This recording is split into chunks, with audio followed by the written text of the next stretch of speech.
están expuestos a Internet, ¿no? También en este informe ellos muestran, por ejemplo, distintos tipos de servicios que están expuestos y uno de ellos es lo que tiene que ver con remote texto, ¿sí?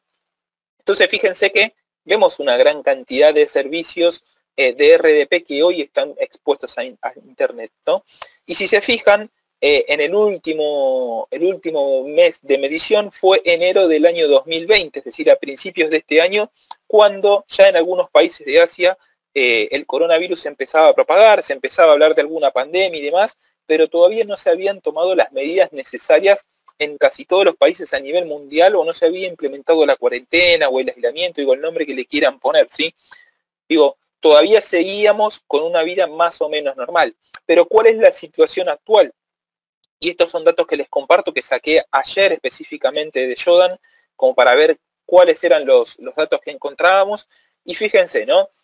A nivel mundial, utilizando Shodan, se pueden encontrar algo así como 4.700.000 dispositivos con RDP publicado en Internet, ¿sí?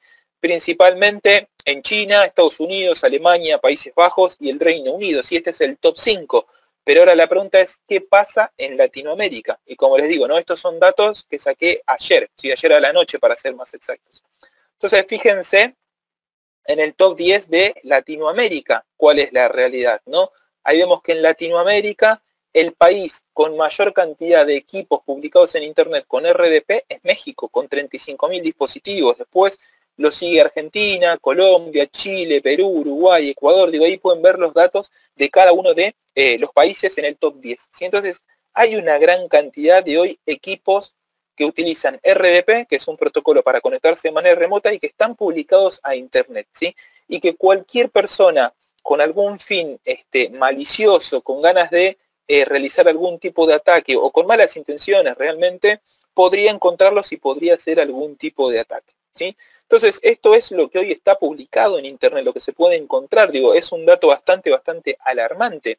Y para que se den una idea, en Latinoamérica hay un país aún que está bastante peor, que es Brasil, con más de 110.000 dispositivos conectados a Internet que tienen expuesto su servicio de RDP, ¿sí? Entonces, fíjense que hay una gran cantidad de dispositivos. Si sumamos todo Latinoamérica, incluido Brasil, nos da más de 200.000 dispositivos que están publicados a Internet y que cualquiera podría intentar acceder con algún tipo de ataques, ¿sí? Acá Diego me preguntaba, bueno, ¿por qué no está Brasil? Bueno, sí estaba, Diego obviamente lo dejé para el final porque es el país de Latinoamérica que mayor cantidad de dispositivos hoy tiene conectados. Incluso fíjense que el quinto país, el quinto país a nivel mundial es el Reino Unido, ¿sí? Con 115.000. Y Brasil tiene más de 110.000, o sea, está muy cerca del top 5 a nivel mundial. No hay una gran cantidad de dispositivos en Brasil conectados con este tipo de servicios, ¿sí?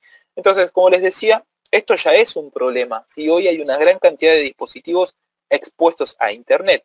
Si a esto le sumamos encima que en la Dark Web, por ejemplo, se pueden conseguir credenciales para acceder a distintos tipos de servicios, ¿sí? Acá Álvaro me pregunta, cuando dices RDP expuestos, ¿te refieres a que no tienen una VPN segura? Exacto, que no utilizan una VPN. ¿Sí? Si estuviesen utilizando una VPN, irían por una red privada en la cual Shodan, por ejemplo, no tiene acceso y no la puede ver, ¿sí? Sería de alguna forma como una red virtual de la organización, entonces no se puede acceder a eso. Estos dispositivos, estos datos que mostraba Álvaro, son dispositivos que están publicados a Internet, ¿sí? Como para que lo tengan en consideración. Entonces, como les decía, ¿no? Este ya es un problema bastante grave. Y si a eso le sumamos que en la Dark Web se pueden conseguir credenciales de acceso para acceder a determinados servicios y sistemas, bueno, es muchísimo peor, ¿no? Estos son datos publicados por una consultora que se llama Digital Shadow, ¿sí? Que lo que hizo fue una investigación en la Dark Web para ver, bueno, qué cantidad de credenciales estaban circulando y cuál era el valor que se podía conseguir y qué se podía conseguir específicamente, ¿sí? Entonces, fíjense que según el informe que hizo esta consultora, hoy en la Dark Web se pueden encontrar algo así como 15.000 millones de credenciales robadas. Es un número realmente enorme. Y nosotros desde SED, si ustedes suelen participar en nuestros webinarios o si nos siguen en redes sociales, verán que constantemente compartimos noticias donde se ha fugado información o credenciales de determinados servicios con grandes cantidades de datos, ¿no? Esto obviamente hace referencia a más de 100.000 brechas de datos que hubo, es decir, incidentes donde se fugaron datos, y dentro de esos datos que fueron fugados habían gran cantidad de credenciales, y cuando digo credenciales me refiero a nombres de usuarios y contraseñas. Y acá sí por ahí un poco el dato más interesante es que el valor promedio para algún servicio hogareño es de unos $15, ¿sí? ¿A qué nos referimos con servicios hogareños? Bueno, puede ser algún servicio de streaming, estilo Netflix, Spotify, Amazon Prime, cualquiera de estos servicios de streaming que hoy utilizamos de video, de música, por ejemplo, pero también pueden ser servicios de redes sociales o accesos a redes sociales, Instagram, Facebook, Twitter, o a correos electrónicos personales. Y donde si uno quisiera comprar alguna cuenta para acceder a alguno de estos servicios, bueno, sale en promedio unos $15, ¿sí? Pero ahora si nos metemos ya en el mundo más corporativo, digo, también se consiguen en la dark web cuentas corporativas, y en promedio tienen un valor de unos $3.000, ¿sí? $3.100. ¿Y qué tipo de cuentas corporativas? Bueno, cuentas de correo electrónico, por ejemplo, cuentas de o credenciales de conexiones a VPN o de RDP, ¿sí? Y lo interesante es que los cibercriminales han logrado realmente de esto hacer un modelo de negocio, ¿no? Entonces, cuando encuentran credenciales que las han probado, saben que son válidas y que tal vez pertenecen a alguna organización importante, bueno, lo que hacen es subastarlos. Ya no los venden al precio del mercado, sino que los subastan y lo venden al mejor postor, ¿sí? Así es que se han encontrado ventas de credenciales, por ejemplo, por más de $120.000, con lo cual fíjense de la cantidad de dinero que estamos hablando y de lo que puede valer tener ciertas credenciales de acceso a algún sistema corporativo para un grupo de cibercriminales para poder acceder a algún tipo de organización, ¿no? Evidentemente, ellos ganan dinero no solamente con la venta de las credenciales, sino también con el acceso y con lo que logran al cometer ese tipo de ataque o ese acceso indebido a algún tipo de organización, ¿no? Entonces, como para que vean un poco qué cantidad de ataques nosotros estamos viendo, digo, ya vimos que existen servicios publicados en Internet, que se pueden comprar credenciales en la dark web. Bueno, ¿cuántos ataques realmente estamos viendo por día o por semana o por mes? Digo, y estas son estadísticas propias de la telemetría de ESET. Nosotros tenemos un módulo de protección en nuestros productos que se llama ESET Brute Force Attack Protection, que este módulo básicamente lo que hace es detectar cuando hay intentos de acceso a través de determinados protocolos o servicios que nosotros conocemos y que son utilizados para, por ejemplo, acceso remoto, y que tal vez provienen de algún tipo de dirección IP que ha sido comprometida, ¿no? Entonces, como para que vean, del lado izquierdo de este gráfico lo que pueden ver son la cantidad de equipos en miles, ¿sí? Y del otro lado, digo, en el margen inferior, lo que pueden ver en el eje horizontal son la fecha, perdón. Entonces, fíjense que nosotros en promedio, en los últimos días de mayo, detectábamos algo así como 100.000 intentos de ataques únicos por día, ¿sí? Esto quiere decir que de equipos únicos que intentaban ser atacados, ¿no? Es decir, digo, imagínense el equipo que yo tengo acá, si alguien lo intentara atacar, hoy durante 10 veces en el día, bueno, es solamente un equipo el que fue comprometido, ¿sí? Entonces, fíjense que hoy nosotros por día detectamos en promedio unos 100.000 equipos que intentan ser atacados a través de RDP, ¿sí? Con lo cual empezamos a ver todas estas cosas que mencionaba antes, ¿no? Por un lado, la cantidad de equipos expuestos, la información que se puede comprar en la Deep Web, y bueno, cómo esto realmente se concreta con ataques a organizaciones y a este tipo de servicios, ¿sí? Acá veía algunas preguntas, a ver, mientras vi que fueron haciendo varios comentarios, perfecto. Entonces, obviamente, como les decía, hay una gran cantidad de ataques que se están gestando hoy en día a los equipos que utilizan este tipo de servicio publicado en Internet. Y fíjense, este dato es bastante interesante, ¿no? ¿Desde dónde provienen esos ataques o cuáles son las IPs de orígenes de esos ataques? Bueno, principalmente Estados Unidos, China, Rusia, Francia y Alemania, ¿sí? En el top 5, donde de esos países provienen los intentos de ataques a estos tipos de servicios de RDP, ¿no? Entonces, en el módulo que les mencionaba anteriormente, fíjense que si nosotros detectamos determinadas conexiones o intentos de conexiones en un protocolo como RDP que provienen de IPs de Estados Unidos o de China o de Rusia o de Francia o de Alemania, que nosotros hemos visto que han sido comprometidas, bueno, lo vamos a bloquear para evitar que haya algún tipo de ataque de fuerza bruta y que alguien pueda acceder de manera indebida a sus sistemas, ¿sí?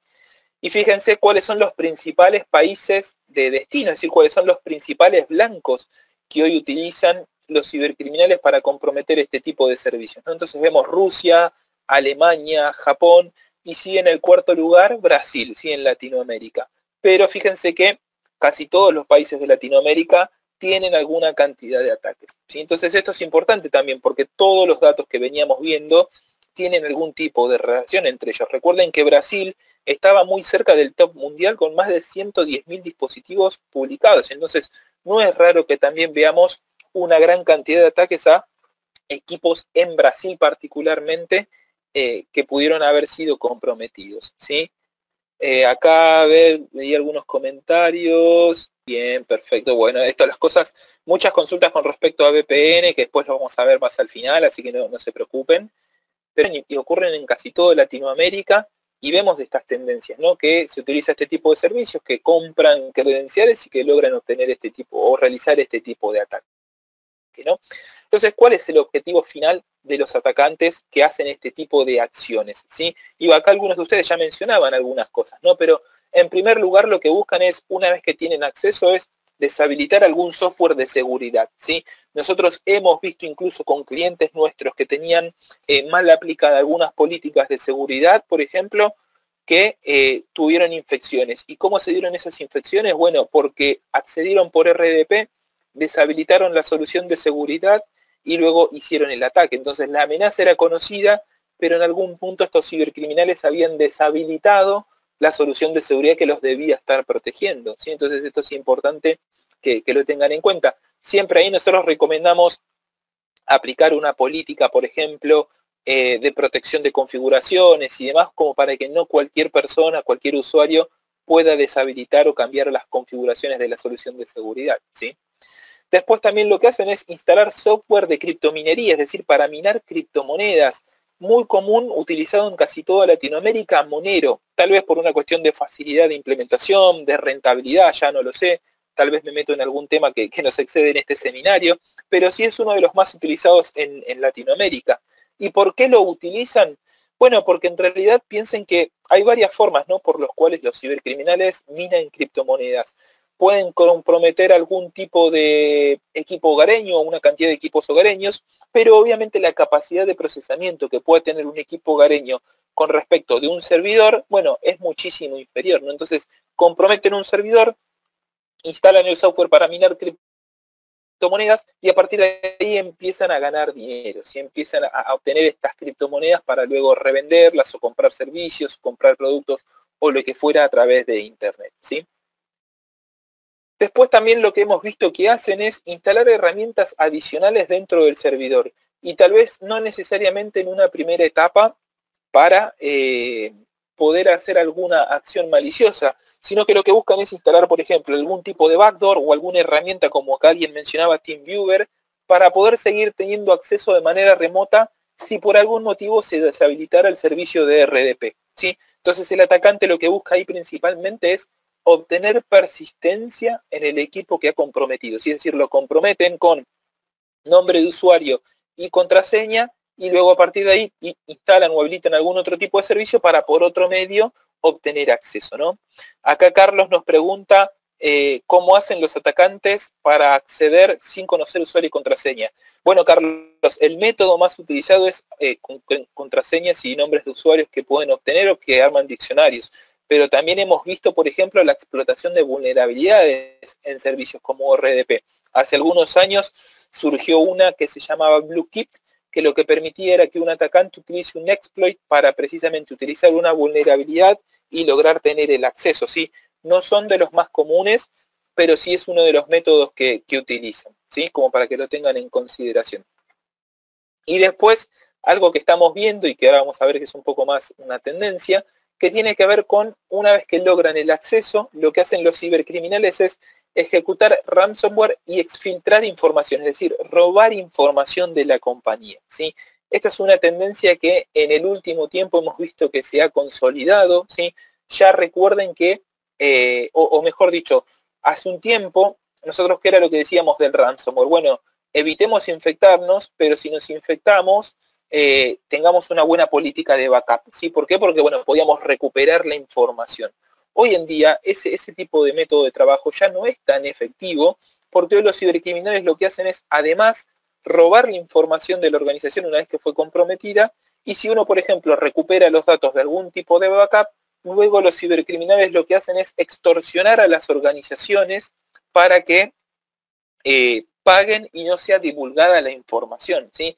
Entonces, esta es una metodología de trabajo que utilizan hoy los cibercriminales y algunos grupos de ransomware específicos que les da bastantes resultados. Y ahora vamos a ver algunos detalles, pero hoy en día existen más de 15 grupos cibercriminales que utilizan estas técnicas, ¿no? De acceder a través de algún tipo de servicio publicado en Internet, como por ejemplo RDP, implantar un ransomware para que se cifre la información, pero además llevarse toda la información de la compañía, para que si en algún punto no pagan el rescate para recuperar los datos, luego pueden ser extorsionados para que su información no sea publicada en Internet, ¿sí?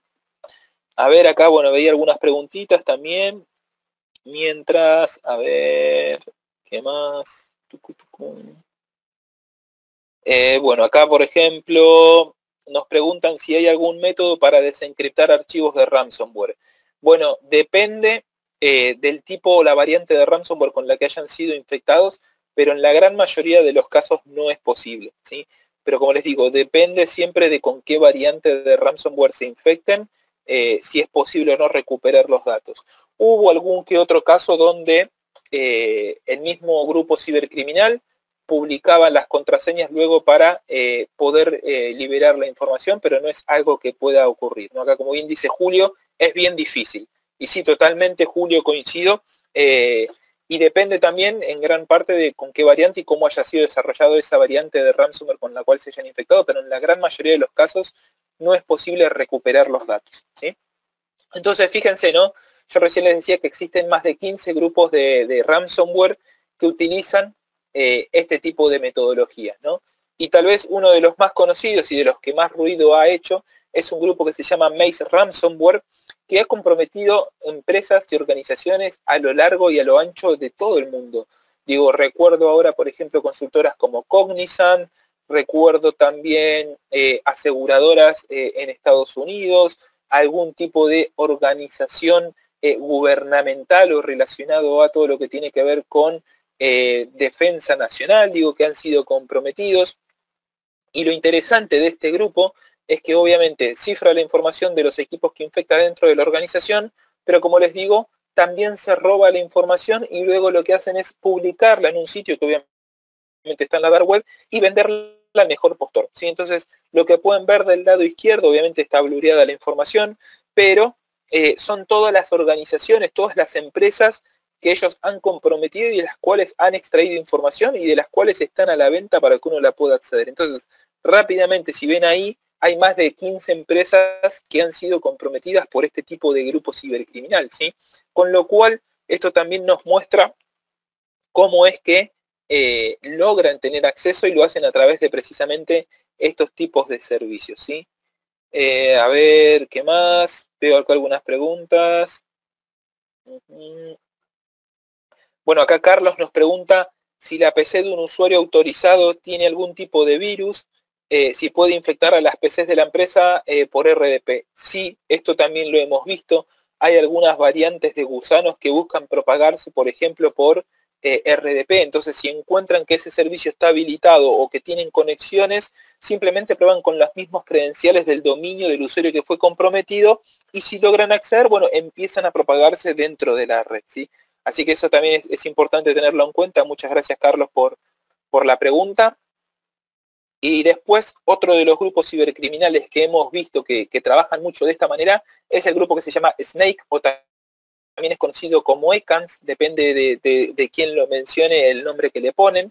Pero también este grupo cibercriminal ha comprometido una gran cantidad de empresas a nivel mundial. Fue uno de los primeros grupos cibercriminales que se manifestó sobre la pandemia y sobre la cuarentena, cuando, y esto les cuento un dato anecdótico, cuando en Europa principalmente el sistema de salud empezaba a colapsar por la cantidad de infectados que estaban recibiendo, hubo algunos grupos cibercriminales que salieron a decir, bueno, nosotros no vamos a atacar a las entidades de salud porque de alguna forma entendemos que están brindando un bien a la sociedad y demás. Digo, dentro de todo lo ilegal que hacen, tenían algunos valores éticos que decidieron respetar. Pero este grupo cibercriminal, Snake Ransomware, particularmente salieron a declarar y ellos dijeron, bueno, algo así como, la verdad, bueno, nosotros no vamos a ir en contra de las entidades de salud específicamente, pero si se infectan, se infectan, ¿sí? Es decir, nosotros hacemos campañas o buscamos ataques, equipos, y si lamentablemente encontramos algún equipo de alguna entidad de salud publicado en internet que podemos comprometer, lo vamos a comprometer, ¿sí? Esas fueron más o menos las declaraciones de este grupo, y así han comprometido una gran cantidad de organizaciones a nivel mundial. Y dos de las más conocidas y que más renombre tuvieron en el último tiempo, por un lado es Enel, que es una empresa de energías italiana, que fue víctima de esta organización, y la otra es Honda, ¿sí? El fabricante de autos japonés, también fue víctima de este grupo cibercriminal allá por fines de mayo, ¿sí? Lo interesante fue que estas noticias fueron públicas. Digo, si ustedes son de consumir información o material de materia en ciberseguridad, digo, habrán leído alguna de las noticias, pero lo interesante de este ataque fue que un investigador publicó a principios de junio que a pesar de estos incidentes, tanto Honda en Japón como Enel en Italia seguían contando con servicios de RDP expuestos a Internet. Sí, fíjense que esta es una captura que publicó el investigador el 8 de junio, y también, ahí blureamos también los dominios y demás, pero son claramente equipos tanto de Honda como de Enel, dos organizaciones que ya habían tenido un incidente, que ya habían sido comprometidos por este medio y que ya habían podido acceder. Acá Camilo me dice, ese es mi jefe. En serio, Camilo, Germán es tu jefe, fantástico, entonces decide que lo hicimos famoso. Pero esto lo publicó él en su Twitter personal, ¿sí? Así que digo, esto es toda información que está accesible en Internet, ¿no? Con lo cual es bastante interesante ver cómo esto seguía estando accesible a través de Internet, ¿sí? Y fíjense que, como les digo, ¿no? Vemos organizaciones que utilizan este tipo de servicios que fueron comprometidas, pero no toman las medidas de seguridad necesarias, ¿no? Entonces la pregunta es, ¿qué hacemos, no? Y acá veía a muchos de ustedes que también tenían esa duda, ¿no? Decían, bueno, pero ¿qué hago? ¿Implemento una VPN? ¿No utilizo el RDP? ¿Bloqueo a los usuarios, como bien por acá decían, ¿no? Y son dudas que surgen y que por suerte, digo, podemos tomar algún tipo de medida de seguridad. Acá veo a ver algunos comentarios. Gerardo, si uno deja, es como decir, bueno, dejo la puerta de mi casa sin llave, y bueno, es una medida de seguridad que no estoy implementando, y alguien malintencionado podría entrar y robar en mi casa. Digo, esto es más o menos lo mismo. Yo publico un servicio en internet, no aplico ninguna medida de seguridad, bueno, podría ser que alguien intente acceder a ese servicio, y como vemos lo logran realmente y lo hacen, ¿sí? Esto es importante también. Tengan en cuenta que muchos de estos ataques que mencionábamos y de estos modos de trabajo que utilizan los cibercriminales no son personas al azar. Digo, no es que alguien de casualidad encontró un servicio de remote desktop publicado y pudo acceder, sino que realmente lo que hacen es ir contra determinadas organizaciones y encuentran que este tipo de servicio está público, abierto, y bueno, intentan utilizarlo y acceder, ¿sí? Así que eso es importante. Acá Pablo nos decía, se me fue, perdón, la pregunta.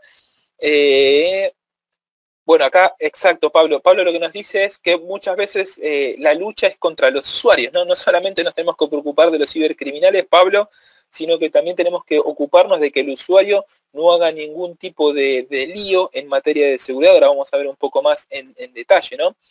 ¿Qué más? A ver. ¿Qué más? A ver, bueno, sí, obviamente Pablo nos dice, ¿no? Es luchar contra la corriente. Sí, es el famoso problema de capa 8, ¿no? Lo que está entre la silla y el teclado, generalmente, como solemos decir.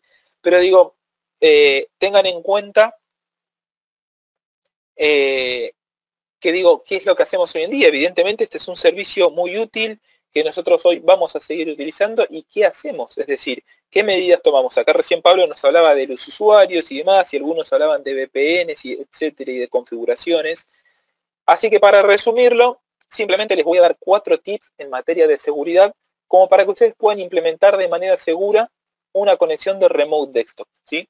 Obviamente el primero tiene que ver con configurarlo de manera correcta, ahora vamos a entrar más en detalle, implementar conexiones seguras, utilizar mecanismos robustos de autenticación y obviamente capacitar al usuario, ¿sí? Que era lo que recién mencionábamos y charlábamos acá con alguna de las preguntas que hacían. Entonces vamos a entrar en detalle de cada uno de estos.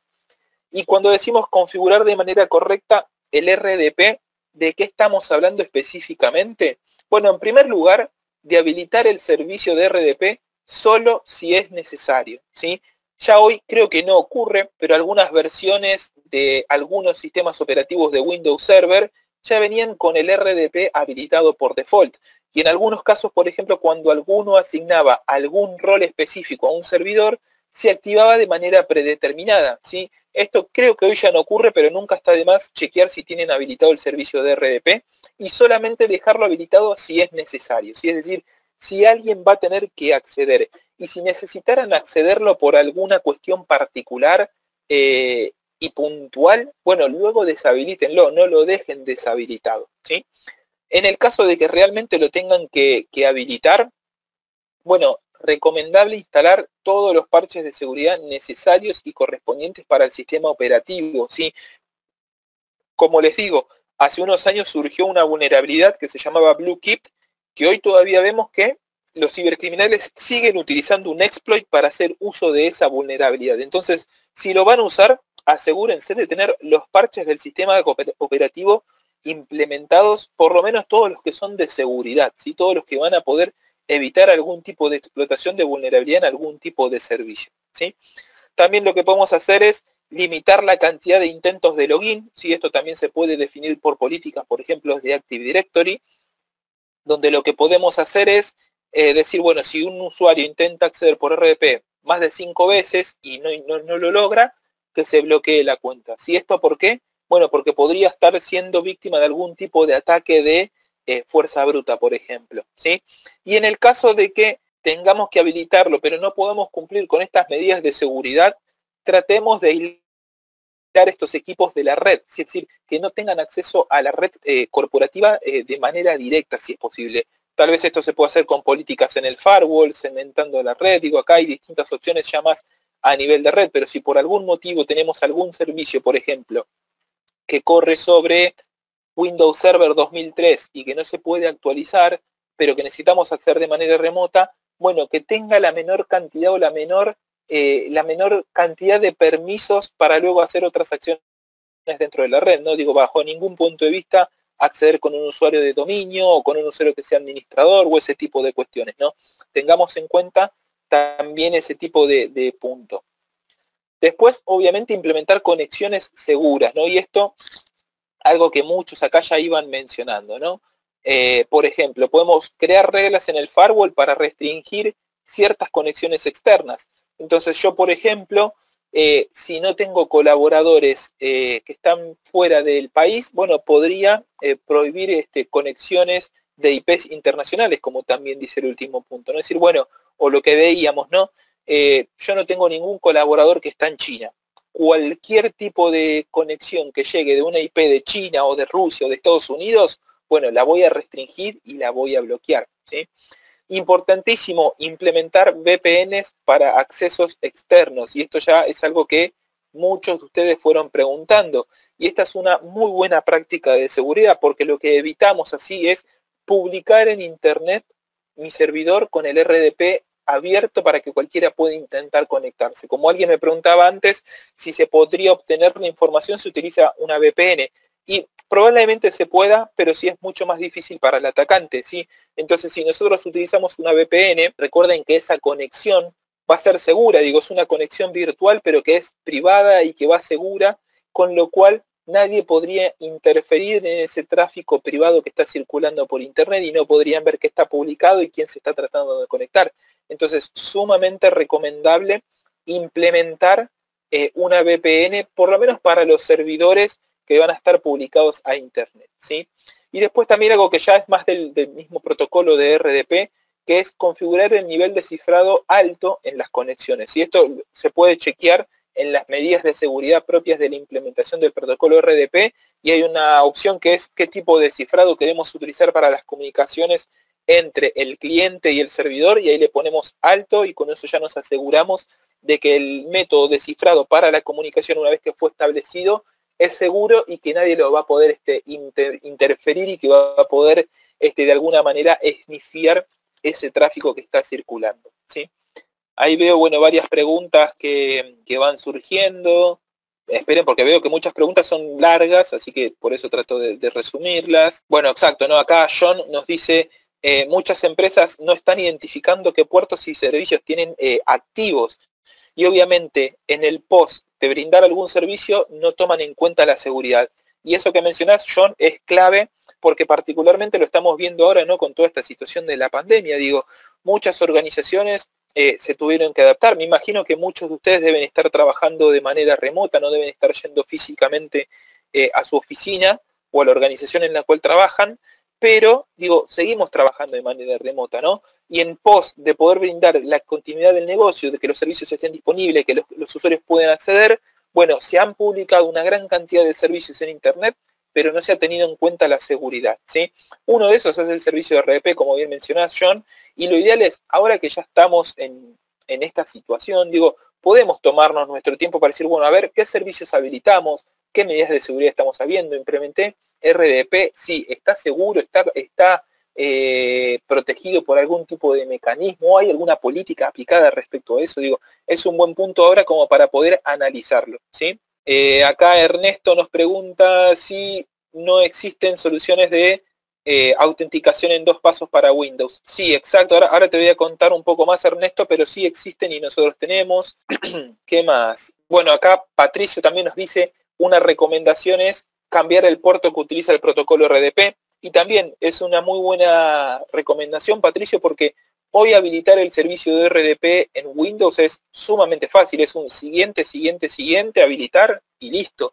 Digo, en el medio no todos se toman el trabajo de, por ejemplo, configurar el nivel de cifrado para las conexiones, como decía anteriormente, o de cambiar el puerto. Entonces, una muy buena recomendación es utilizar otro puerto que no sea el estándar para las conexiones RDP. ¿Sí? ¿Qué más? Bueno, acá Hernán nos dicen que utilizan Citrix para publicar RDP. Genial eso, Hernán. ¿Qué más? A ver. Y acá con lo que me preguntaba, no me acuerdo quién era, a ver si encuentro acá rápido la pregunta. Algún tipo de autenticación en 2 pasos. Y sí, ¿no? Importante si vamos a publicar un servicio en Internet, utilizar mecanismos robustos de autenticación. Ya sabemos que con el nombre de usuario y contraseña de dominio no alcanza. Entonces, una buena práctica de seguridad puede ser, por ejemplo, utilizar usuarios y contraseñas locales, ¿sí? ¿Por qué? Porque también sabemos que, como decía antes, creo que era Pablo, tenemos que luchar contra las malas prácticas del usuario en cuanto a contraseña. ¿Y qué sabemos de eso? Que hoy el usuario utiliza 1, 2, 3 contraseñas en el mejor de los casos para todos los servicios, para conectarse por RDP, para iniciar sesión en el sistema operativo, para conectarse a una VPN, para el correo, para su Instagram, para su Twitter, para su Facebook, para su mail personal. Digo, simplemente por mencionar algunas cuestiones. Entonces, si se viera comprometida alguna contraseña o alguna credencial personal del usuario, bueno, el atacante podría probar esa contraseña en algún servicio corporativo y probablemente pueda tener acceso, ¿sí? Porque como les digo, el usuario no utiliza más de 1, 2 y en el mejor de los casos 3 contraseñas distintas. Entonces, para conexiones de RDP, una buena práctica es aplicar algún tipo de usuario que sea local, sí, que no sea un usuario de dominio, sino que sea un usuario local. Entonces, que sea totalmente indiferente e independiente de todo lo que el usuario conoce, y que incluso nosotros como administradores de seguridad podamos aplicar algún tipo de contraseña ya segura, ¿sí? Que no le dejemos la posibilidad al usuario de que él pueda poner una contraseña que él conozca. Después, obviamente, implementar un segundo factor de autenticación. Esto es clave también. Si vamos a tener algún tipo de servicio expuesto a Internet, importantísimo implementar un segundo factor de autenticación. ¿Por qué? Porque esto nos va a dar la certeza a nosotros de que el usuario que accedió a algún tipo de servicio es quien dijo ser, ¿sí? Muchas veces yo voy a ver, por ejemplo, como administrador, que el usuario, no sé, Jorge, se logueó, pero yo no sé si realmente Jorge es quien se logueó o si es alguien que comprometió las credenciales de Jorge y logró acceder. Entonces, implementando un segundo factor de autenticación, acá lo que nosotros buscamos es que ese usuario valide la identidad, pero con un mecanismo independiente a lo que él ya utilizó, es decir, que no utilice nombre de usuario y contraseña. Nosotros particularmente tenemos una herramienta que lo que se hace es instalar una aplicación en el teléfono móvil del usuario y el complemento en el servidor, donde se vincula obviamente al servicio que queremos proteger, y luego una vez que el usuario intenta acceder, ahí tiene que colocar su nombre de usuario y contraseña, y si en primer lugar esos dos datos son válidos, luego tiene que autorizar el acceso en su teléfono móvil, ¿sí? Con lo cual ahí ya es mucho más difícil porque el atacante no solamente tendría que comprometer credenciales del usuario, sino que además también tendría que lograr tener acceso físico al dispositivo del usuario para permitir ese acceso, ¿sí? Así que eso es importante, hoy se puede hacer, nosotros lo ofrecemos y tenemos un montón de clientes que ya lo utilizan de esa manera. Y si son clientes de SET, nosotros ante esta situación de pandemia y de teletrabajo que les mencionábamos, estamos dando licencias gratuitas por 60 días para que puedan implementar esta herramienta y utilizarlo para proteger, entre otras cosas, servicios de RDP, ¿sí?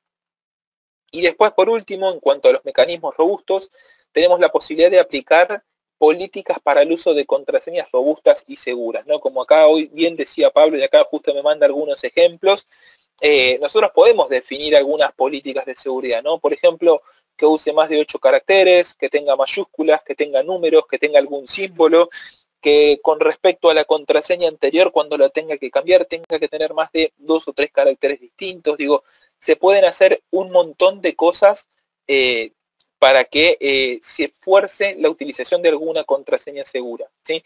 Y acá esto es importante porque nos mencionan, bueno, pero también eso es complicado para el usuario porque generalmente después se olvida la contraseña y llama al departamento de soporte técnico porque no se puede loguear, etcétera, etcétera. Sí, eso es cierto y por eso tiene que ver, y es muy importante, el último punto que nosotros siempre mencionamos, que es la capacitación a los usuarios, ¿sí? Acá es clave ante la situación que estamos viviendo hacer capacitaciones de concientización en materia de seguridad. Digo, no hace falta que todos los colaboradores de la empresa sean expertos en ciberseguridad, pero sí que sepan o que tengan una idea de cuáles son los riesgos a los que están expuestos y cuáles son buenas prácticas que pueden implementar, ¿no? Desde cómo identificar un sitio falso de phishing hasta cómo conectarse de manera segura por una VPN. Digo, hay un montón de cosas que se pueden hacer con pequeñas charlas, seminarios de 30, 40 minutos, una hora, digo, acá va a depender de cada organización, pero este es un complemento ideal, la capacitación a los usuarios, porque ustedes pueden implementar la mejor medida de seguridad, una política robusta, una VPN. Ahora, si al usuario le llega un mail y les dicen que tiene que colocar las credenciales porque están haciendo una validación y el usuario las coloca, bueno, todo eso que hayan hecho no va a servir de nada, ¿sí? Entonces, es importantísimo que ustedes puedan capacitar a los usuarios en materia de ciberseguridad para que por lo menos estén al tanto de qué es o cuáles son los riesgos a los que están expuestos y cuáles son las buenas prácticas de seguridad que deben implementar, ¿sí? Entonces, con estos 4 puntos que veíamos, desde habilitar y configurar de manera correcta el RDP, asegurar las conexiones externas, tanto externas como internas,